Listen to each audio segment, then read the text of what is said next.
Kasih karunia dan damai sejahtera Allah Bapa kita dan anaknya Tuhan Yesus Kristus menyertai saudara. Amin. Shalom, saudara-saudari yang terkasih di dalam nama Tuhan Yesus Kristus. Senang bisa menyapa saudara di tempat saudara berada hari ini. Dalam dimensi yang berbeda tetapi dalam dunia yang sama. Sebagai insan yang diciptakan untuk Tuhan, sebelum kita melakukan rangkaian aktivitas kita pada hari ini, marilah kita mengawalinya dengan mendengarkan firman Tuhan. Selamat pagi, Shalom. Kita akan membacakan ayat renungan harian yang diambil dari Ratapan 5 ayat 21. Demikian firman Tuhan. Bawalah kami kembali kepadamu ya Tuhan, maka kami akan kembali. Baharuilah hari-hari kami seperti dahulu kala. Demikian firman Tuhan, Tuhan Yesus memberkati.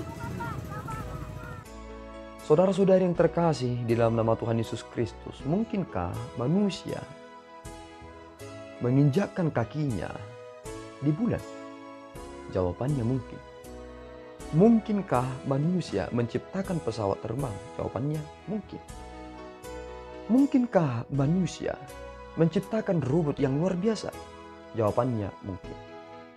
Tetapi mungkinkah manusia dapat kembali kepada Allah dalam keberdosaannya?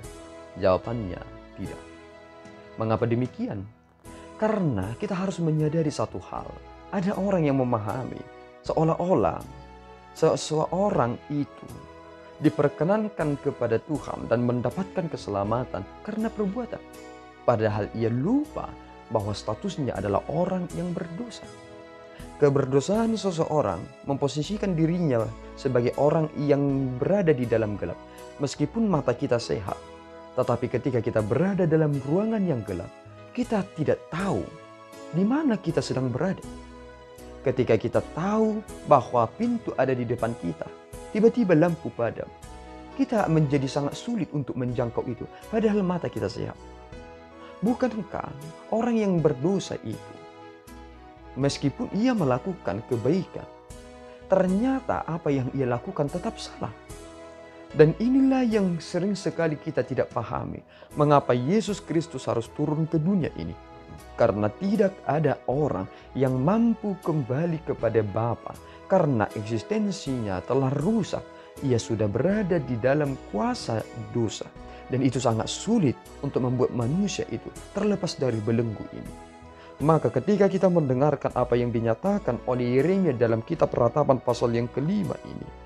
Bawalah kami kembali kepadamu ya Tuhan, maka kami akan kembali. Yesus Kristuslah yang membawa kita kembali kepada Bapa, sehingga kita benar-benar kembali. Jika kita ingin kembali kepada Allah dengan lewat perbuatan yang baik, apakah betul kita kembali kepada Allah?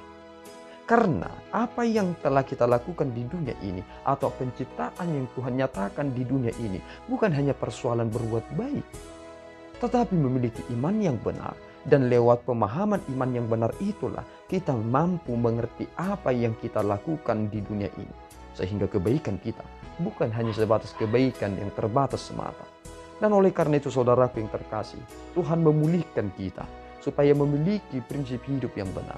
Orang-orang yang terbelenggu dalam keberdosaannya hanya memiliki pemahaman yang terbatas. Memang ada kebaikan dalam diri mereka, tetapi itu bukan sesuatu yang absolut. Tetapi orang-orang yang telah dimerdekakan, ia memiliki keputusan dalam diri mereka. Dan itulah yang diperkenankan. Maka saudaraku yang terkasih, inilah kerinduan bangsa Israel. Yang dituliskan oleh Yeremia ketika ia meratapi perjalanan kehidupan bangsanya. Ia rindu supaya bangsa yang ia sangat cintai itu kembali sedia kala. Memiliki aspek-aspek religi yang sungguh-sungguh memiliki aspek spiritualitas tertinggi. Memiliki ketentraman, memiliki kesejahteraan, damai di tengah-tengah perkumpulan mereka dalam negara tersebut. Dan inilah sebenarnya menjadi pengertian yang sangat luar biasa yang Tuhan izinkan dinyatakan oleh Yeremia, bahwa Tuhan juga rindu supaya kita menjadi pribadi-pribadi yang kembali kepada penciptaan kita sedia kala. Dan pembaharuan itu telah kita terima di dalam Yesus Kristus. Oleh karena itu saudaraku yang terkasih, jangan lagi meninggalkan Allah. Jangan lagi berbuat dosa. Dan jadilah orang-orang yang diperbaharui. Jangan serupa dengan dunia ini. Jika saudara telah memiliki jabatan saat ini, mungkin saudara menjadi kepala atau apapun yang saudara miliki hari ini, perhatikan langkah saudara. Karena memang jabatan itu menuntut tanggung jawab yang besar. Dan jabatan itu juga menghadirkan godaan yang besar. Maka perhatikan langkah saudara.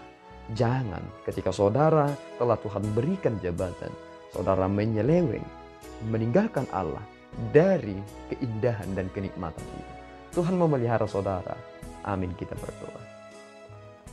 Ya Allah Tuhan kami bersyukur atas anugerah-Mu. Terima kasih ya Tuhan atas pemeliharaan-Mu. Kami telah mendengarkan firman-Mu. Kami rindu Tuhan pembaharuan itu. Supaya benar-benar kami kembali kepada penciptaan kami sedia kala. Tuhan telah memulihkan kami dalam anugerah pemberian-Mu di dalam Kristus. Pelihara kami Bapa, sehingga kami menjadi pribadi-pribadi yang terus baik, yang memelihara hubungan kami terhadap sesama kami dengan baik, dan sungguh-sungguh memuliakan nama-Mu dalam setiap napas kehidupan kami. Terima pujian kami Bapa, dalam Yesus kami telah berdoa dan mengucap syukur. Anugerah Tuhan kita Yesus Kristus, kasih setia Allah Bapa, dan persekutuan Roh Kudus menyertai saudara. Amin. Tuhan Yesus memberkati.